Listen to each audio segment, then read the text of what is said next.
राधे राधे दोस्तों। हमारे इस चैनल में आप सभी का स्वागत है। दोस्तों, आज हम जानेंगे जगन्नाथपुरी में एकादशी को उल्टा क्यों लटकाया जाता है। चलिए दोस्तों, जानते हैं।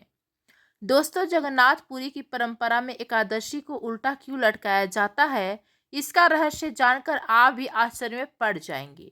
प्रिय भक्तों, आज मैं आपको एक ऐसी कहानी सुनाने जा रही हूँ जो उड़ीसा की पवित्र भूमि जगन्नाथ मंदिर से जुड़ी हुई है। यह कथा केवल घटना नहीं बल्कि भक्ति, प्रेम, त्याग और भगवान की असीम करुणा का अद्भुत उदाहरण है। इसे सुनकर मन भावुक हो उठता है और ईश्वर के प्रति आस्था पहले से भी अधिक गहरी हो जाती है। कलिंग प्रदेश की वह पावन भूमि जहाँ समुद्र की लहरें मंदिर की प्राचीन दीवारों को स्पर्श करती हैं, वहाँ वातावरण में हर क्षण जय जगन्नाथ की दिव्य ध्वनि गूंजती रहती है।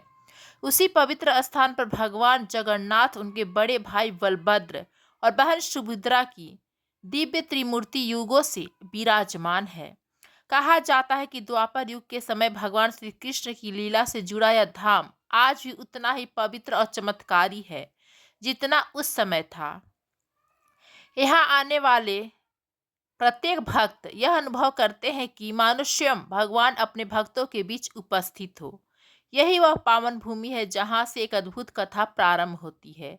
एक ऐसी कथा जिसमें एकादशी की महिमा, भक्ति की परीक्षा और भगवान की करुणा का ऐसा रहस्य छिपा है जिसे जानकर हर श्रद्धालु आश्चर्य में पड़ जाता है। प्रिय भक्तों, क्या आप जानते हैं कि इस पवित्र धाम जगन्नाथ में एक ऐसी अनोखी परंपरा है जो संसार के किसी अन्य स्थान पर देखने को नहीं मिलती।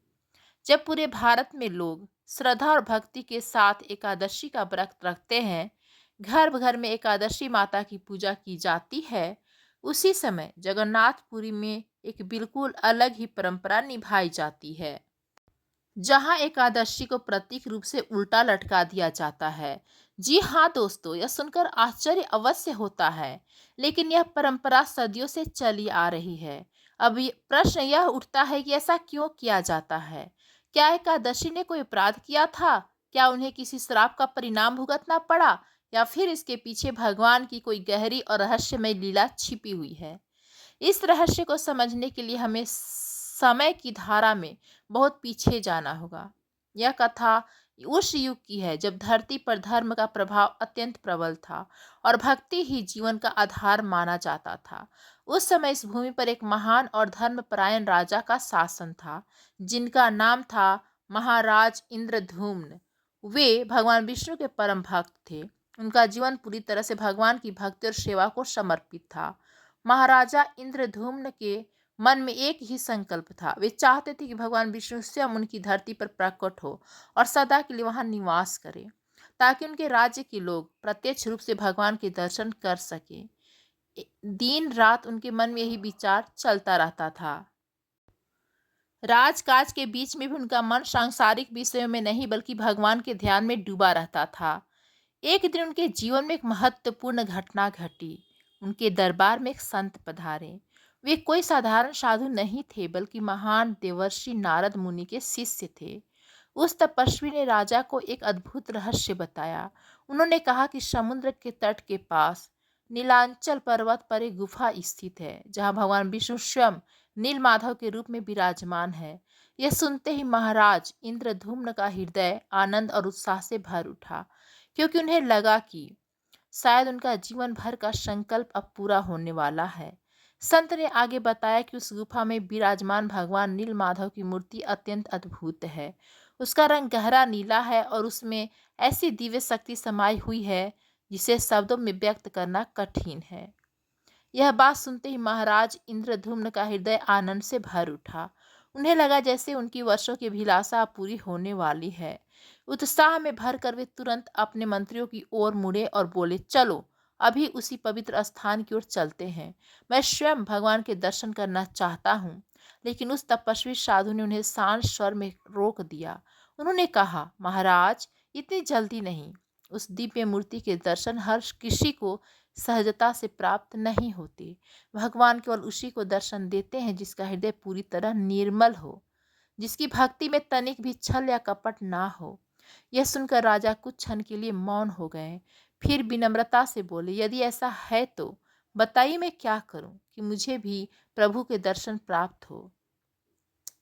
साधु हल्का सा मुस्कुराए और बोले, इसके लिए आपको कठोर तपस्या करनी होगी। साथ ही सबसे महत्वपूर्ण है एकादशी का व्रत। एकादशी का पालन करने से भगवान विष्णु अत्यंत प्रसन्न होते हैं। यदि आप श्रद्धा और नियम से यह व्रत करेंगे तो निश्चित ही आपकी भक्ति से प्रभु प्रसन्न होंगे। साधु के वचन सुनते ही महाराज इंद्रधूम्न ने उसी क्षण संकल्प ले लिया कि वे जीवन भर एकादशी व्रत का पालन करेंगे। इसके बाद हर एकादशी के दिन वे कठोर नियमों के साथ उपवास रखने लगे। कई बार वे निर्जल व्रत करते, दिन भर भगवान का स्मरण और नाम जप करते और रात भर जाकर भजन एवं संध्या में लीन रहते। राजा की ऐसी सच्ची भक्ति देखकर धीरे धीरे उनके राज्य की प्रजा भी प्रभावित होने लगी। लोगों के मन में भी एकादशी व्रत के प्रति श्रद्धा बढ़ने लगी और देखते ही देखते पूरे राज्य में एकादशी का महत्व फैल गया। समय यूं ही बीतता चला गया। इस प्रकार 12 वर्ष गुजर गए। 12 वर्षों की कठोर तपस्या और निरंतर व्रत ने राजा के शरीर को काफी कमजोर कर दिया।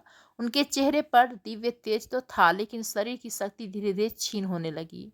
फिर भी उनका श्रद्धा अडिग था। भगवान पर उनका विश्वास अटूट था। 13वें वर्ष की पहली एकादशी के दिन जब महाराज ध्यान में लीन बैठे थे, तभी अचानक उन्हें एक दिव्य ध्वनि सुनाई दी। वह आवाज मानो आकाश से आ रही थी। उस मधुर और प्रभावशाली स्वर ने कहा, इंद्रधूम्न उठो। दिव्य आकाशवाणी फिर सुनाई दी, इंद्रधूम्न तुम्हारी तपस्या सफल हो चुकी है। अब नीलांचल पर्वत की ओर प्रस्थान करो, वहां तुम्हें भगवान नील माधव के दर्शन प्राप्त होंगे।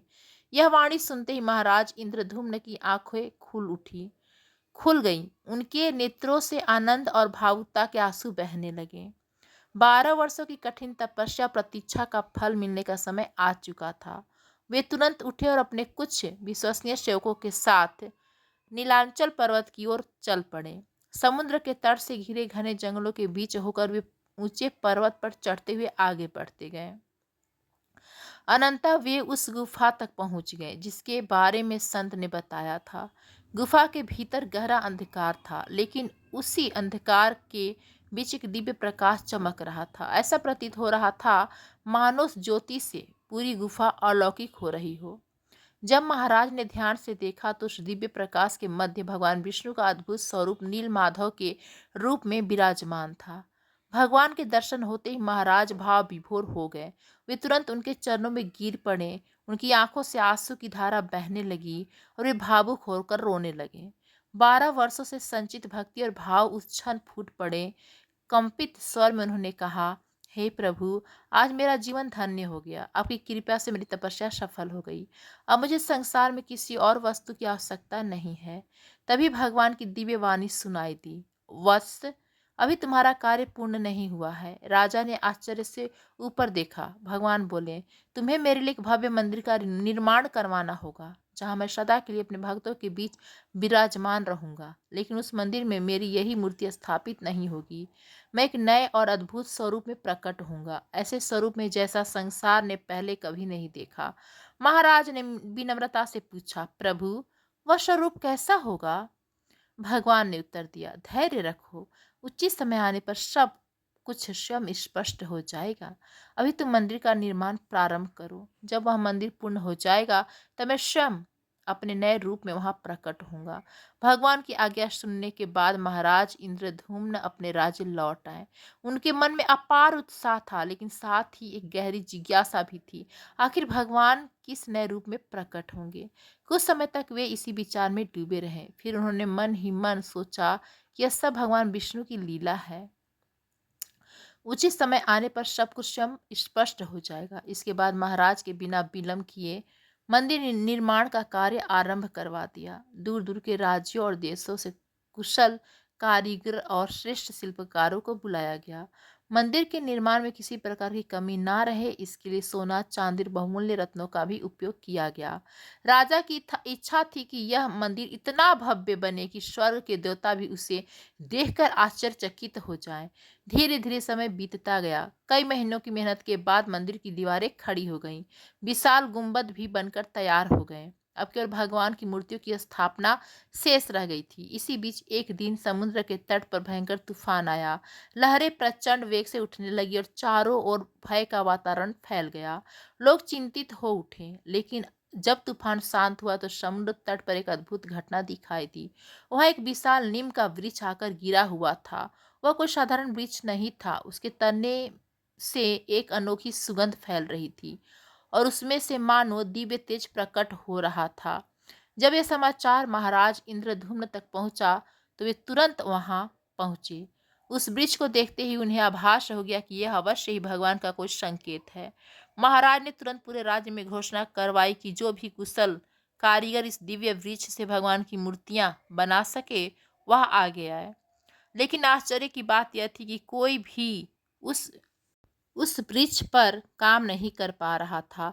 जो भी कारीगर उससे काटने का प्रयास करता, उसके औजार टूट जाते। कहीं छेनी टूट जाती तो कहीं आरी बेकार हो जाती। उस दिव्य वृक्ष को कोई भी साधारण तरीके से काट नहीं पा रहा था। यहीं से एक नई और रहस्यमयी घटना की शुरुआत होने वाली थी।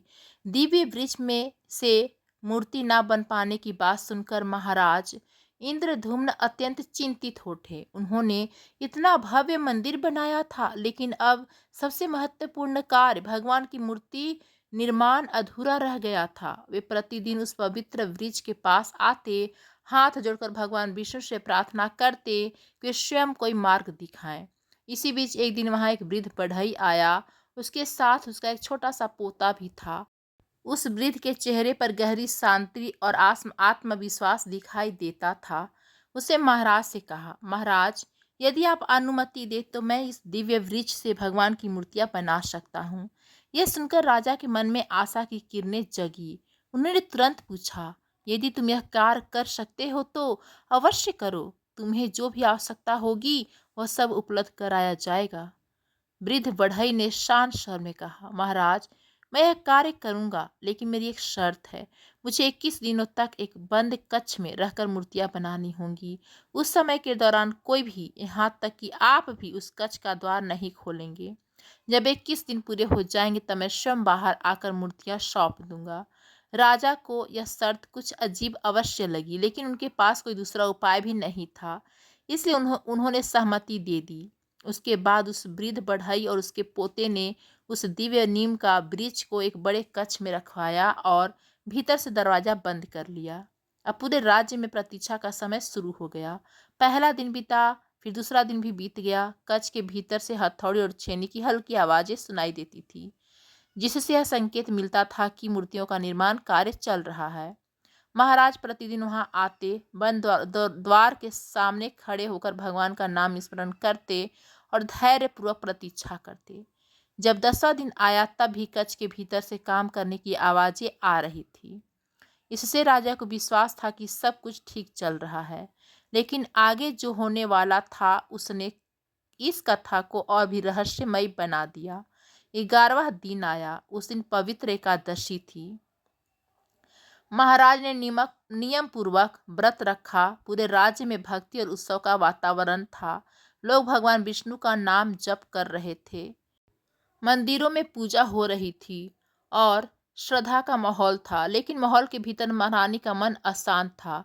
उनके मन में बार बार एक विचार आ रहा था, आखिर उस बंद कक्ष में क्या हो रहा होगा। वह वृद्ध बढ़ई कौन था?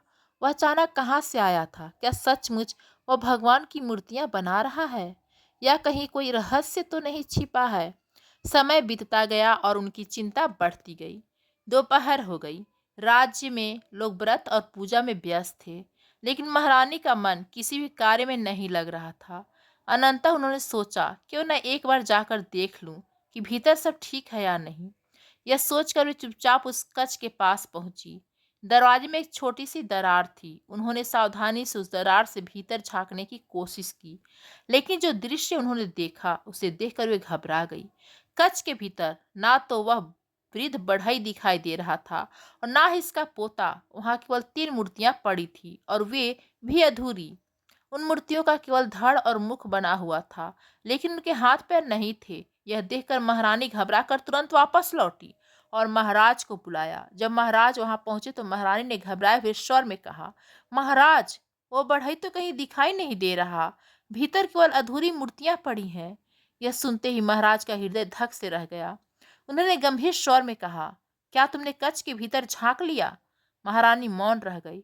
महाराज तुरंत उस कक्ष की ओर दौड़े और द्वार खोल दिया। जब वे भीतर पहुंचे तो देखा कि सचमुच वहां 3 मूर्तियां रखी हुई थी। भगवान जगन्नाथ, उनके बड़े भाई बलभद्र और बहन सुभद्रा की। लेकिन वे मूर्तियां अधूरी थी, उनके हाथ पैर नहीं बने थे। यह दृश्य देखकर महाराज की आंखों में आंसू आ गए। उसी क्षण उन्हें समझ में आ गया कि वह वृद्ध बढ़ई कोई साधारण मनुष्य नहीं था, वह स्वयं देवताओं के दिव्य शिल्पकार विश्वकर्मा थे। और अब उनकी शर्त टूट जाने के कारण वे अदृश्य होकर वहां से चले गए थे।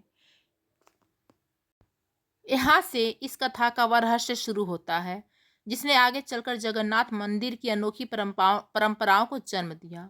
मूर्तियों को उस अधूरे रूप में देखकर महाराज इंद्रधूम्न का हृदय दुख से भर गया।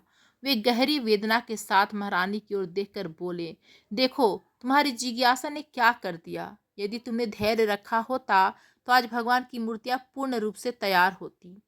अब इन अधूरी प्रतीत होने वाली मूर्तियों का मैं क्या करूं? महारानी भी यह सुनकर अत्यंत व्यथित हो उठी। उनकी आंखों से आंसू बहने लगे। वे विनम्र स्वर में बोली, महाराज, मुझे क्षमा कर दीजिए, मुझे बहुत बड़ी भूल हो गई। कुछ क्षण बाद उन्होंने कहा, लेकिन इस गलती के पीछे एक कारण भी है। यह सब एकादशी के कारण हुआ है। महाराज आश्चर्य से बोले, एकादशी के कारण? यह कैसे संभव है? महारानी बोली, महाराज, आज एकादशी का व्रत था, मैंने भी उपवास रखा था।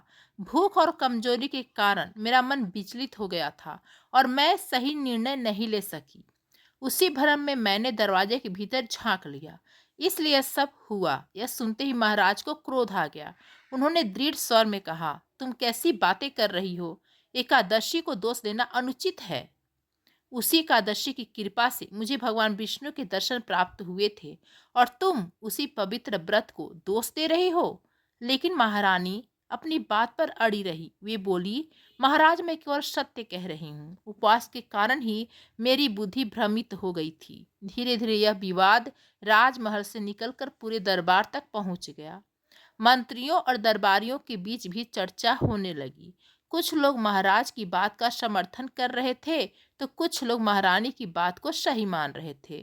थोड़े ही समय में यह चर्चा पूरे राज्य में फैल गई। लोग आपस में विचार करने लगे, क्या सचमुच व्रत रखने से बुद्धि भ्रमित हो जाती है? क्या एकादशी का व्रत गलत है? यह देखकर महाराज इंद्रधूम्न अत्यंत चिंतित हो गए। उन्हें लगा कि यदि यह विवाद बढ़ा तो लोगों की आस्था डगमगा जाएगी। धर्म और व्रत की परंपरा पर प्रश्न चिन्ह लग सकता है। उसी चिंता में डूबे हुए उस रात महाराज सो गए। रात के समय उन्हें स्वप्न में भगवान जगन्नाथ के दिव्य दर्शन हुए। भगवान ने मुस्कुराते हुए कहा, इंद्रधूम्न, चिंता मत करो, जो कुछ हुआ मेरी ही इच्छा से हुआ है। जो मूर्तियां तुम्हें अधूरी दिखाई दे रही है, वास्तव में वे अधूरी नहीं है, वही मेरा वास्तविक और दिव्य स्वरूप है। मैं चाहता हूँ कि भक्त मुझे इसी रूप में पूजे। महाराज ने विनम्रता से पूछा, प्रभु, इस रूप में आपके हाथ और पैर नहीं है, इसका क्या रहस्य है? भगवान बोले, जब मेरा हाथ पैर नहीं होंगे तब कोई यह नहीं कह सकेगा कि मैं किसी एक को अधिक और किसी एक को कम आशीर्वाद देता हूँ। सभी भक्त मुझे समान रूप से देखेंगे और मैं सबके लिए समान रहूंगा।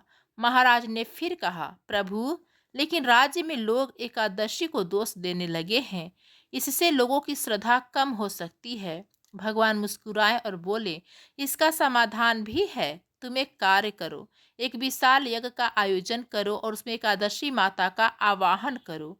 जब वे स्वयं प्रकट होंगी तब सत्य सबके सामने आ जाएगा। अगले ही दिन महाराज ने पूरे राज्य में घोषणा करवा दी। एक विशाल सभा बुलाई गई और भव्य यज्ञ का आयोजन किया गया। दूर दूर से महान ऋषि, मुनि और विद्वान ब्राह्मण उस यज्ञ में सम्मिलित होने के लिए आए। जब यज्ञ की अग्नि प्रज्वलित हुई और मंत्रों का उच्चारण होने लगा, तब अचानक अग्नि की लपटों के मध्य से एक दिव्य प्रकाश प्रकट हुआ। उस प्रकाश से एक तेजस्वी देवी का रूप दिखाई देने लगा। वह थी एकादशी माता। उनका स्वरूप अत्यंत सुंदर और तेजस्वी था। उनके चेहरे पर दिव्य आभा झलक रही थी। वे शांत स्वर में बोली, महाराज बताइए, आपने मुझे क्यों बुलाया है? महाराज ने विनम्रता से हाथ जोड़कर कहा, हे माता, यदि मुझसे कोई भूल हुई हो तो क्षमा करें, लेकिन आज मेरे मन में एक महत्वपूर्ण प्रश्न है। माता, महारानी का कहना है कि आपके व्रत के कारण उनकी बुद्धि भ्रमित हो गई थी और उसी कारण उन्होंने उस कक्ष का द्वार खोल दिया। क्या सचमुच ऐसा हो सकता है? यह सुनकर सभा में गहरा मौन छा गया। तब दिव्य तेज से प्रकट हुई एकादशी माता ने शांत दृष्टि से पूरे दरबार की ओर देखा और गंभीर स्वर में बोली, महाराज, यह बात असत्य है। मेरा व्रत किसी की बुद्धि को भ्रमित नहीं करता, बल्कि जो व्यक्ति श्रद्धा और सच्चे मन से एकादशी का पारण करता है, उसकी बुद्धि और अधिक निर्मल तथा तेज हो जाती है। उसका विवेक बढ़ता है, घटता नहीं। आगे उन्होंने कहा, महारानी ने अपनी भूल का कारण मेरे ऊपर डाल दिया, जबकि इसमें मेरा कोई दोष नहीं। यह सुनते ही महारानी अत्यंत लज्जित हो गई। उन्हें अपनी गलती का एहसास हो गया। वे तुरंत आगे बढ़ी, हाथ जोड़कर एकादशी माता से क्षमा मांगने लगी, लेकिन तब तक बहुत देर हो चुकी थी। राज्य भर में चर्चा फैल चुकी थी कि एकादशी के कारण घटना हुई है। लोगों के मन में संदेह उत्पन्न हो गया था और कई लोग व्रत की महिमा पर प्रश्न उठाने लगे थे। यह देखकर महाराज इंद्रधूम्न बहुत दुखी हुए। उन्होंने विनम्रता से एकादशी माता से कहा, हे माता, आपके पवित्र नाम का अपमान हुआ है। इस दोष के लिए मुझे दंड मिलना चाहिए। लेकिन एकादशी माता ने शांत स्वर में कहा, महाराज, दंड आपको नहीं, मुझे मिलना चाहिए। महाराज आश्चर्य से बोले, माता, आपको दंड क्यों, जब आपका कोई दोष ही नहीं है? एकादशी माता बोली, यह भी इस घटना में मेरा कोई दोष नहीं, फिर भी इस विवाद में मेरा नाम लिया गया है, इसलिए उचित यही होगा कि मैं ही दंड स्वीकार करूं। तभी लोगों के मन से संदेह दूर होगा और वे पुनः श्रद्धा के साथ एकादशी का व्रत करेंगे। महाराज ने बहुत समझाने का प्रयास किया, लेकिन एकादशी माता अपने निर्णय पर अडिग रही। उन्होंने आगे कहा, लेकिन मेरी एक शर्त है, यह दंड ऐसा होना चाहिए कि पूरे संसार को उसके बारे में पता चले, तभी लोगों के मन में उत्पन्न भ्रम दूर होगा। महाराज गहरे विचार में पड़ गए कि ऐसा कौन सा दंड दिया जाए जिससे सत्य भी प्रकट हो और लोगों की आस्था भी बनी रहे। तभी उन्हें भगवान जगन्नाथ की प्रेरणा प्राप्त हुई। अगले ही क्षण महाराज ने सभा में घोषणा की, आज से जगन्नाथ मंदिर में प्रत्येक एकादशी के दिन एक प्रतीकात्मक दंड के रूप में देवी एकादशी को उल्टा लटकाया जाएगा, ताकि पूरा संसार देख सके कि एकादशी ने स्वयं यह दंड स्वीकार किया है। यह सुनकर एकादशी माता मुस्कुराई और उन्होंने शांत स्वर में कहा, महाराज, मैं यह दंड स्वीकार करती हूँ, लेकिन स्मरण रखना, यह केवल दंड नहीं है, यह मेरे भक्तों के लिए मेरा त्याग है। यदि मेरे इस त्याग से लोगों की आस्था बनी रहती है और वे भगवान विष्णु की भक्ति में स्थिर रहते हैं, तो मुझे यह कष्ट भी स्वीकार है। इसी घटना के बाद से उस पवित्र धाम में एक विशेष परंपरा प्रारंभ हुई और तभी से जगन्नाथपुर में एकादशी से जुड़ी यह अनोखी कथा श्रद्धा और रहस्य के साथ सुनाई जाती है। कुछ ही समय में यह बात दूर दूर तक फैल गई। पूरे देश में लोग इस अद्भुत परंपरा के बारे में सुनकर आश्चर्य करने लगे। बहुत से लोग यह सोचते थे कि शायद जगन्नाथपुरी में एकादशी को दंड दिया जाता है, लेकिन मित्रों, वास्तव में यह दंड नहीं था। यह तो एकादशी माता के महान त्याग का प्रतीक था। उन्होंने अपने ऊपर आरोप लाने के बाद भी स्वयं दंड स्वीकार किया, ताकि लोगों की आस्था डगमगाए नहीं और धर्म की मर्यादा बनी रही। उन्होंने अपनी प्रतिष्ठा की चिंता किए बिना यह कष्ट सह लिया, ताकि संसार में व्रत और भक्ति की परंपरा जीवित रहे। जब धीरे धीरे लोगों को इस त्याग का वास्तविक अर्थ समझ में आया, तब उनकी श्रद्धा और भी बढ़ गई। अब लोग पहले से अधिक विश्वास और भक्ति के साथ एकादशी का व्रत रखने लगे। पूरे भारत में इस व्रत का महत्व और भी अधिक बढ़ गया। उधर महाराज इंद्रधुम्न ने उन मूर्तियों को जो देखने में अधूरी लगती थी, उसी रूप में भव्य मंदिर में स्थापित कर दिया। वही मूर्तियां आज भी भगवान जगन्नाथ, बलभद्र जी और सुभद्रा देवी के रूप में विराजमान हैं। प्रिय भक्तों, वे मूर्तियां वास्तव में अधूरी नहीं हैं, वे पूर्ण हैं, क्योंकि भगवान की पूर्णता उनके रूप में नहीं, बल्कि उनकी करुणा और भक्तों के प्रति प्रेम में होती है। भगवान को हाथ पैर की आवश्यकता नहीं होती। वे तो भक्तों की सच्ची भावना और भक्ति से ही प्रसन्न हो जाते हैं। आज भी जब जगन्नाथपुरी में एकादशी का दिन आता है तो उस परंपरा को निभाते हुए एकादशी माता को उल्टा लटकाया जाता है, परंतु इसे कभी भी अपमान नहीं माना जाता। यह उस महान त्याग की स्मृति है जो एकादशी माता ने धर्म और श्रद्धा की रक्षा के लिए स्वीकार किया था। यदि कभी आपको जगन्नाथपुरी जाने का अवसर मिले और आप यह परंपरा देखें, तो इसे केवल एक विचित्र प्रथा ना समझे। उस क्षण यह याद करें कि कैसे एकादशी माता ने अपनी प्रतिष्ठा का त्याग कर भक्तों की आस्था को बचाया था, और यह भी स्मरण रखें कि महारानी से जो भूल हुई थी वह एकादशी के कारण नहीं थी, वह तो केवल जिज्ञासा और अधैर्य का परिणाम था। वास्तव में एकादशी का व्रत मन को भ्रमित नहीं करता, बल्कि उसे अधिक शांत, पवित्र और स्पष्ट बनाता है।